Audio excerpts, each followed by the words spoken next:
ನಮಸ್ಕಾರ ಗೆಳೆಯರೇ, welcome back to new video. Nikhil Kannada ಕಿರುತೆರೆ ಮತ್ತು ಬೆಳ್ಳಿತೆರೆಯಲ್ಲಿ ಹೆಸರು ಮಾಡಿದ ನಿರ್ದೇಶಕ. ಹಲವು ವರ್ಷಗಳಿಂದ ನಿರ್ದೇಶನ ಕ್ಷೇತ್ರದಲ್ಲಿದ್ದ ಅವನು ಅನೇಕ ಜನಪ್ರಿಯ ಧಾರಾವಾಹಿಗಳನ್ನು ನಿರ್ದೇಶಿಸಿದ. ಕೆಲವು ಸಿನಿಮಾಗಳನ್ನು ನಿರ್ದೇಶಿಸಿ ತನ್ನದೇ ಆದ ಅಭಿಮಾನಿ ಬಳಗವನ್ನು ಸಂಪಾದಿಸಿದ್ದ. ಅವನಿಗೆ ಹೊಸ ಪ್ರತಿಭೆಗಳನ್ನು ಗುರುತಿಸುವ ಕನಸು ಇತ್ತು. ವಯಸ್ಸು, ಹಿನ್ನೆಲೆ, ಅನುಭವ ಇವುಗಳಿಂದ ಕ್ಯಾಮೆರಾ ಮುಂದೆ ಅವರ ಸಾಮರ್ಥ್ಯವನ್ನು ನೋಡುತ್ತಿದ್ದೇನೆ ಎಂದು ಅವನು ಯಾವಾಗಲೂ ಹೇಳುತ್ತಿದ್ದ. ಆ ಸಮಯದಲ್ಲಿ ನಿಖಿಲ್ ಒಂದು ಹೊಸ ಧಾರಾವಾಹಿಯನ್ನು ನಿರ್ದೇಶಿಸುತ್ತಿದ್ದ. ಕತೆಗೆ ವಿವಿಧ ವಯಸ್ಸಿನ ಪಾತ್ರಗಳ ಅಗತ್ಯವಿದ್ದುದರಿಂದ ಅವನು ಹೊಸ ಕಲಾವಿದರಿಗಾಗಿ ಆಡಿಷನ್ಗಳನ್ನು ನಡೆಸುತ್ತಿದ್ದ. ಅದೇ ಸಮಯದಲ್ಲಿ ಪ್ರಭಾ ಎಂಬ ಯುವತಿ ತನ್ನ ಕನಸನ್ನು ಬೆನ್ನಟ್ಟುತ್ತಿದ್ದಳು. ಬಾಲ್ಯದಿಂದಲೂ ಅವಳಿಗೆ ನಟಿಯಾಗಬೇಕೆಂಬ ಆಸೆ. ಟಿವಿಯಲ್ಲಿ ನಟಿಯರನ್ನು ನೋಡಿದಾಗ ಒಂದು ದಿನ ನಾನು ಹೀಗೆ ಕ್ಯಾಮೆರಾ ಮುಂದೆ ನಿಲ್ಲಬೇಕು ಎಂದು ಕನಸು ಕಾಣುತ್ತಿದ್ದಳು. ಆದರೆ ಕನಸು ಕಾಣುವುದು ಸುಲಭ, ಅದನ್ನು ನನಸು ಮಾಡಿಕೊಳ್ಳುವುದು ಕಷ್ಟ. ಪ್ರಭಾ ನಗರದ ಬಹುತೇಕ ಪ್ರತಿಯೊಂದು ಆಡಿಷನ್ಗೆ ಹೋಗುತ್ತಿದ್ದಳು.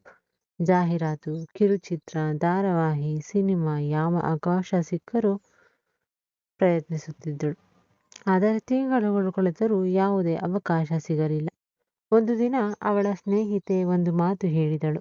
ಪ್ರಭಾ, ಈ ಕ್ಷೇತ್ರದಲ್ಲಿ ಪ್ರತಿಭೆ ಮಾತ್ರ ಸಾಕಾಗುವುದಿಲ್ಲ ಅಂತ ಹೇಳುತ್ತಾರೆ ಎಲ್ಲರೂ.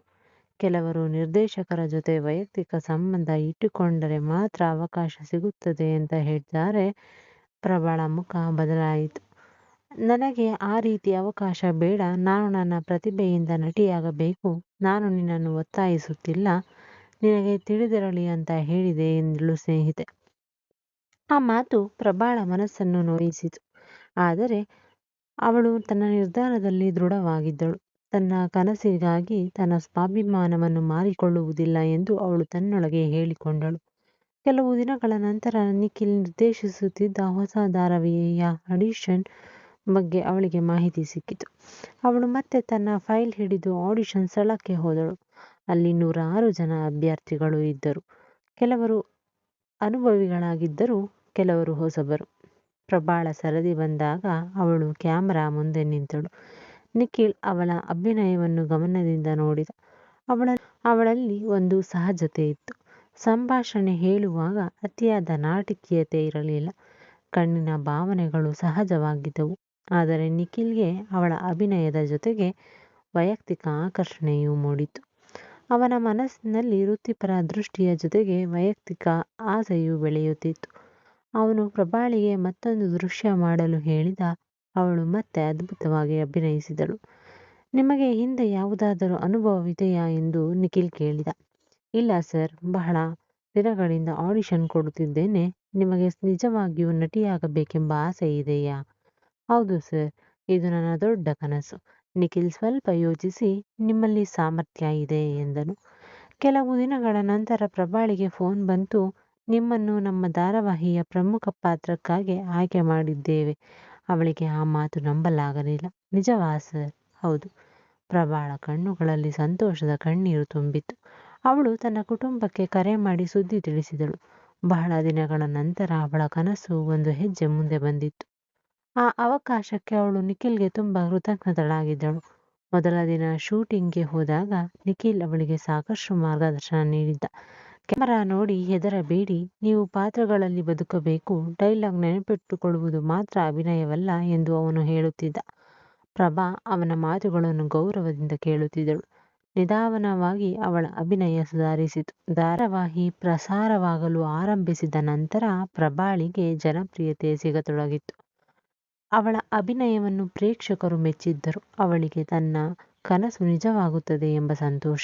ನಿಖಿಲ್ ಮೇಲೆ ಅವಳ ಗೌರವ ಇನ್ನಷ್ಟು ಹೆಚ್ಚಾಯಿತು. ಆದರೆ ನಿಖಿಲ್ನ ಮನಸ್ಸಿನಲ್ಲಿ ಇನ್ನೊಂದು ಭಾವನೆ ಇನ್ನೂ ಉಳಿದಿತ್ತು. ಅವಳ ಮೇಲಿನ ಆಕರ್ಷಣೆ ಕಡಿಮೆಯಾಗಿರಲಿಲ್ಲ. ಒಂದು ದಿನ ಶೂಟಿಂಗ್ ಮುಗಿದ ನಂತರ ನಿಖಿಲ್ ಪ್ರಭಾಳೊಂದಿಗೆ ವೈಯಕ್ತಿಕವಾಗಿ ಮಾತನಾಡಲು ಪ್ರಯತ್ನಿಸಿದ. ಅವನು ತನ್ನ ಭಾವನೆಗಳನ್ನು ನೇರವಾಗಿ ಹೇಳಿದ. ಪ್ರಭಾ ಕೆಲವು ಕ್ಷಣ ಮೌನವಾಗಿದ್ದಳು. ಸರ್, ನಾನು ನಿಮ್ಮನ್ನು ತುಂಬ ಗೌರವಿಸುತ್ತೇನೆ.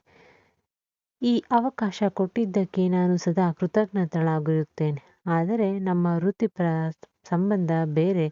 ವೈಯಕ್ತಿಕ ಸಂಬಂಧ ಬೇರೆ. ನಿಖಿಲ್ ಅವಳ ಉತ್ತರವನ್ನು ಕೇಳಿ ಮೌನವಾದ. ನಾನು ನಿನ್ನನ್ನು ಒತ್ತಾಯಿಸುವುದಿಲ್ಲ ಎಂದನು. ಆ ದಿನ ಪ್ರಭಾ ಮನೆಗೆ ಬಂದ ನಂತರ ಬಹಳ ಯೋಚಿಸಿದಳು. ನಿಖಿಲ್ ತನ್ನ ಮೇಲೆ ಯಾವುದೇ ಬಲವಂತ ಮಾಡಿರಲಿಲ್ಲ. ಅವನು ತನ್ನ ಭಾವನೆಗಳನ್ನು ಹೇಳಿದ್ದಷ್ಟೇ. ಅವಳ ಮನಸ್ಸಿನಲ್ಲಿ ಒಂದು ಗೊಂದಲ ಇತ್ತು. ಅವನು ನನಗೆ ಅವಕಾಶ ಕೊಟ್ಟಿದ್ದಾನೆ, ನನ್ನ ಕನಸಿನಗೆ ಬಾಗಿಲು ತೆಗೆದಿದ್ದಾನೆ. ನಾನು ಅವನಿಗೆ ಕೃತಜ್ಞತಳಾಗಿದ್ದೇನೆ. ಆದರೆ ಕೃತಜ್ಞತೆ ಎಂದರೆ ನಾನು ಅವನ ವೈಯಕ್ತಿಕ ಆಸೆಗಳಿಗೆ ಒಪ್ಪಿಕೊಳ್ಳಬೇಕು ಎಂದಲ್ಲ. ಈ ಯೋಚನೆ ಅವಳಿಗೆ ಸ್ಪಷ್ಟತೆ ನೀಡಿತ್ತು. ಮರುದಿನ ಅವಳು ನಿಖಿಲ್ಗೆ ಹೇಳಿದಳು, ಸರ್, ನಿಮ್ಮ ಮೇಲೆ ನನಗೆ ಗೌರವವಿದೆ. ನಮ್ಮ ನಡುವೆ ಸಂಬಂಧ ಇರಬೇಕೆಂದು ನಾನು ಸ್ವತಂತ್ರವಾಗಿ ನಿರ್ಧರಿಸಬೇಕು. ನನ್ನ ಅವಕಾಶಕ್ಕೆ ಪ್ರತಿಯಾಗಿ ನಾನು ಏನನ್ನು ಕೊಡಬೇಕಾದ ಅಗತ್ಯವಿಲ್ಲ. ನನ್ನ ಅಭಿನಯವನ್ನು ನೀವು ನಂಬಿದ್ದಕ್ಕಾಗಿ ನಾನು ಕೃತಜ್ಞತಳಾಗಿದ್ದೇನೆ.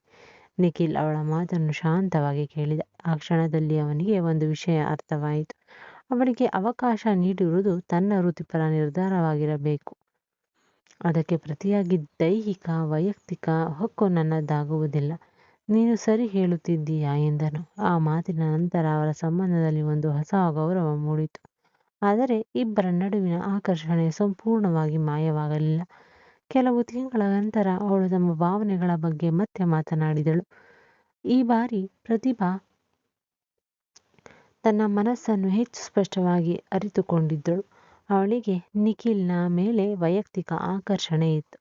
ಆದರೆ ಅದು ಯಾವುದೇ ಅವಕಾಶಕ್ಕಾಗಿ ಅಲ್ಲ, ತನ್ನ ಇಚ್ಛೆಯಿಂದ, ತನ್ನ ನಿರ್ಧಾರದಿಂದ ಮಾತ್ರ. ಅವರು ಇಬ್ಬರು ತಮ್ಮ ಸಂಬಂಧಕ್ಕೆ ಮಿತಿಗಳನ್ನು ನಿಗದಿಪಡಿಸಿಕೊಂಡರು. ಕೆಲವು ಸಂದರ್ಭಗಳಲ್ಲಿ ಅವರು ಪ್ರೀತಿಯಿಂದ ಹತ್ತಿರವಾದರು. ಅವರ ನಡುವೆ ರೊಮ್ಯಾನ್ಸ್ ಕೂಡ ಬೆಳೆದಿತ್ತು. ಅವರ ವೈಯಕ್ತಿಕ ಸಂಬಂಧವೂ ಮುಂದುವರಿಯಿತು. ಇಬ್ಬರ ಅನುಭವವನ್ನು ಸವಿಯಲಾರಂಭಿಸಿದ್ದರು. ಆದರೆ ನಿಖಿಲ್ ಒಂದು ವಿಷಯವನ್ನು ಸ್ಪಷ್ಟವಾಗಿ ಹೇಳಿದ. ನಿನ್ನ ವೃತ್ತಿ ಜೀವನಕ್ಕೆ ನನ್ನ ವೈಯಕ್ತಿಕ ಭಾವನೆಗಳು ಎಂದಿಗೂ ಅಡ್ಡಿಯಾಗಬಾರದು. ಪ್ರಭಾ ನಗುತ್ತಾ, ಅದೇ ನನಗೆ ಮುಖ್ಯ. ಧಾರಾವಾಹಿ ಮುಂದುವರಿಯಿತು. ಪ್ರಭಾಳ ಹೆಸರು ಇನ್ನಷ್ಟು ಬೆಳೆಯಿತು. ಬೇರೆ ನಿರ್ದೇಶಕರಿಂದಲೂ ಅವಕಾಶಗಳು ಬರತೊಡಗಿದ್ದವು. ಒಂದು ದಿನ ಅವಳಿಗೆ ಬೇರೆ ನಿರ್ಮಾಣ ಸಂಸ್ಥೆಯಿಂದ ಪ್ರಮುಖ ಪಾತ್ರದ ಆಫರ್ ಬಂತು. ಅವಳ ಸಂತೋಷದಿಂದ ನಿಖಿಲ್ಗೆ ತಿಳಿಸಿದಳು. ನಿಖಿಲ್ ಹೃದಯಪೂರ್ವಕವಾಗಿ ಅಭಿನಂದಿಸಿದ್ದ. ಇದು ನನ್ನ ಪ್ರತಿಭೆಯಿಂದ ಬಂದ ಅವಕಾಶ. ಅದನ್ನು ನೀನು ಖಂಡಿತವಾಗಿ ಸ್ವೀಕರಿಸಬೇಕು. ಪ್ರಭಾ ಅವನತ್ತ ನೋಡಿ, ನಾನು ಇಂದು ಇಲ್ಲಿಗೆ ಬಂದಿರುವುದೇ ನೀವು ಕೊಟ್ಟ ಮೊದಲ ಅವಕಾಶದಿಂದಾಗಿ. ಅದು ಒಂದು ಕಾರಣ. ಮೊದಲ ಬಾರಿ ನಾನು ತೆರೆದಿರಬಹುದು, ಆದರೆ ಅದರೊಳಗೆ ನಡೆದ ಬಂದದ್ದು ನೀನೆ ಎಂದ ನಿಖಿಲ್. ಆ ಮಾತು ಪ್ರಭಾಳ ಮನಸ್ಸಿನಲ್ಲಿ ಉಳಿಯಿತು. ಅವಳು ಅರ್ಥ ಮಾಡಿಕೊಂಡಳು. ತನ್ನ ಕನಸಿನ ದಾರಿಯಲ್ಲಿ ಯಾರೊಬ್ಬರ ಸಹಾಯ ಸಿಕ್ಕರೂ ತಮ್ಮ ಸಾಮರ್ಥ್ಯವನ್ನು ತಾನು ಸಾಬೀತುಪಡಿಸಿಕೊಳ್ಳಬೇಕಾಗುತ್ತದೆ. ವರ್ಷಗಳು ಕಳೆದವು. ನಿಖಿಲ್ ಮತ್ತು ಪ್ರಭಾ ತಮ್ಮ ವೈಯಕ್ತಿಕ ಸಂಬಂಧವನ್ನು ಮುಂದುವರಿಸಿದರು. ಆದರೆ ಅವರ ಸಂಬಂಧದ ಸ್ವರೂಪ ಕಾಲದೊಂದಿಗೆ ಬದಲಾಗುತ್ತಾ ಹೋಯಿತು. ಆರಂಭದಲ್ಲಿ ಇದ್ದ ಆಕರ್ಷಣೆ ನಿಧಾನವಾಗಿ ಪರಸ್ಪರ ಗೌರವಕ್ಕೆ ತಿರುಗಿತ್ತು. ಪ್ರಭಾ ಕೇವಲ ಒಬ್ಬ ನಟಿಯಾಗಿರಲಿಲ್ಲ, ಅವಳು ತನ್ನ ಕನಸಿಗಾಗಿ ಹೋರಾಡಿದ ಹುಡುಗಿ. ಪ್ರಭಾಳಿಗೆ ನಿಖಿಲ್ ಕೇವಲ ನಿರ್ದೇಶಕನಾಗಿರಲಿಲ್ಲ, ತನ್ನ ಪ್ರತಿಭೆಗಳನ್ನು ಮೊದಲ ಬಾರಿಗೆ ನಂಬಿದ ವ್ಯಕ್ತಿ. ಒಂದು ಸಂಜೆ ಶೂಟಿಂಗ್ ಮುಗಿದ ನಂತರ ಇಬ್ಬರು ಸೆಟ್ನಲ್ಲಿ ಖಾಲಿ ಕುರ್ಚಿಗಳಲ್ಲಿ ಕುಳಿತಿದ್ದರು. ಪ್ರಭಾ ಕೇಳಿದಳು, ಸರ್, ನಾನು ಮೊದಲ ಬಾರಿ ನಿಮ್ಮ ಆಡಿಷನ್ಗೆ ಬಂದ ದಿನ ನೆನಪಿದೆಯಾ? ನಿಖಿಲ್ ನಕ್ಕ. ಹೇಗೆ ಮರೆಯಲಿ? ಆ ದಿನ ನನಗೆ ಒಂದೇ ಒಂದು ಆಸೆ ಇತ್ತು, ನಟಿಯಾಗಬೇಕು. ಈಗ ಪ್ರಭಾ ಸುತ್ತಲೂ ನೋಡಿದಳು. ಕ್ಯಾಮ್ರಾಗಳು, ಲೈಟುಗಳು, ಕಲಾವಿದರು, ಅವಳ ಕನಸಿನ ಜಗತ್ತು ಅವಳ ಮುಂದೆ ಇತ್ತು. ಈಗ ನನಗೆ ಗೊತ್ತಾಗುತ್ತಿದೆ, ನಟಿಯಾಗುವುದು ಮಾತ್ರ ನನ್ನ ಕನಸಲ್ಲ, ನನ್ನ ಪ್ರತಿಭೆಯಿಂದ ನಟಿಯಾಗುವುದು ನನ್ನ ಕನಸು. ನಿಖಿಲ್ ತಲೆಯಾಡಿಸಿದ. ಅದೇ ನಿಜವಾದ ಗೆಲುವು. ಪ್ರಭಾ ಸಣ್ಣ ನಗು ನಗಿದಳು. ಅವಳ ಸಂಬಂಧ ಒಂದು ಸರಳವಾದ ಸತ್ಯ ಆಧಾರಿತವಾಗಿತ್ತು. ಕೃತಜ್ಞತೆ, ಪ್ರೀತಿಯಿಂದಾಗಬೇಕಾಗಿ ನಿಯಮವಿಲ್ಲ. ಆಕರ್ಷಣೆ ಹಕ್ಕಾಗುವುದಿಲ್ಲ ಮತ್ತು ಅವಕಾಶ ಕೊಟ್ಟವನು ಮತ್ತೊಬ್ಬರ ಜೀವನದ ಮೇಲೆ ಹಕ್ಕು ಪಡೆಯುವುದಿಲ್ಲ. ಪ್ರಭಾ ತನ್ನ ಕನಸಿನ ದಾರಿಯಲ್ಲಿ ಮುಂದೆ ಸಾಗುತ್ತಿದ್ದಳು. ನಿಖಿಲ್ ತನ್ನ ನಿರ್ದೇಶನದ ಲೋಕದಲ್ಲಿ ಹೊಸ ಕಥೆಗಳನ್ನು ಸೃಷ್ಟಿಸುತ್ತಿದ್ದ. ಅವರ ನಡುವೆ ಪ್ರೀತಿ, ಆಕರ್ಷಣೆ ಮತ್ತು ರೊಮ್ಯಾನ್ಸ್ ಇದ್ದರೂ ಪರಸ್ಪರ ಒಪ್ಪಿಗೆ ಮತ್ತು ಗೌರವಕ್ಕೆ ಅವರ ಸಂಬಂಧ ಗಟ್ಟಿಯಾಗಿ ಆಧಾರವಾಗಿತ್ತು. ಪ್ರಭಾಳಿಗೆ ಕೊನೆಗೂ ಒಂದು ವಿಷಯ ಸ್ಪಷ್ಟವಾಗಿತ್ತು. ಕನಸುಗಳನ್ನು ನನಸು ಮಾಡಿಕೊಳ್ಳಲು ಕೆಲವೊಮ್ಮೆ ಬಾಗಿಲು ತೆರೆಯುವ ವ್ಯಕ್ತಿ ಬೇಕಾಗಬಹುದು, ಆದರೆ ಆ ಬಾಗಿಲಿನೊಳಗೆ ಎಷ್ಟು ದೂರ ನಡೆಯಬೇಕು, ಯಾವ ದಾರಿಯಲ್ಲಿ ನಡೆಯಬೇಕು ಎಂಬ ನಿರ್ಧಾರ ನಮ್ಮದೇ ಆಗಿರಬೇಕು. ಅವಳು ಕ್ಯಾಮ್ರಾ ಮುಂದೆ ನಿಂತಳು. ಲೈಟ್ಗಳು ಬೆಳಗಿದವು. ಆಕ್ಷನ್ ಎಂಬ ಶಬ್ದ ಕೇಳಿಸಿತು. ಪ್ರಭಾ ಪಾತ್ರಕ್ಕೆ ಸಂಪೂರ್ಣವಾಗಿ ತೊಡಗಿಕೊಂಡಳು. ಕ್ಯಾಮರಾ ಅವಳ ಮುಖವನ್ನು ಸೆರೆ ಹಿಡಿಯುತ್ತಿತ್ತು. ಒಮ್ಮೆ ನಟಿಯಾಗಬೇಕೆಂದು ಕನಸು ಕಂಡಿದ್ದ ಆ ಹುಡುಗಿ ಈ ತನ್ನ ಕನಸಿನ ಜಗತ್ತಿನ ಮಧ್ಯದಲ್ಲಿ ನಿಂತಿದ್ದಳು. ಅವಳ ಕಣ್ಣಲ್ಲಿ ವಿಶ್ವಾಸವಿತ್ತು. ಅವಳ ಮನಸ್ಸಿನಲ್ಲಿ ಒಂದೇ ಮಾತು, ನನ್ನ ಕಥೆಯನ್ನು ನಾನು ಬರೆಯುತ್ತೇನೆ ಅಂತ. ಇಲ್ಲಿಗೆ ಈ ಕಥೆ ಮುಗಿಯುತ್ತದೆ. ಸ್ನೇಹಿತರೆ, ನಿಮಗೆ ಕಥೆ ಇಷ್ಟವಾಗಿದ್ದರೆ ಲೈಕ್ ಮಾಡುವುದನ್ನು ದಯವಿಟ್ಟು ಮರೆಯಬೇಡಿ. ಮತ್ತೆ ಇಂತಹ ಇನ್ನಷ್ಟು ಕಥೆಗಳಿಗಾಗಿ ನಮ್ಮ ಚಾನಲನ್ನು ಸಬ್ಸ್ಕ್ರೈಬ್ ಮಾಡಿಕೊಳ್ಳಿ. ಮತ್ತೆ ಸಿಗೋಣ. ಧನ್ಯವಾದಗಳು.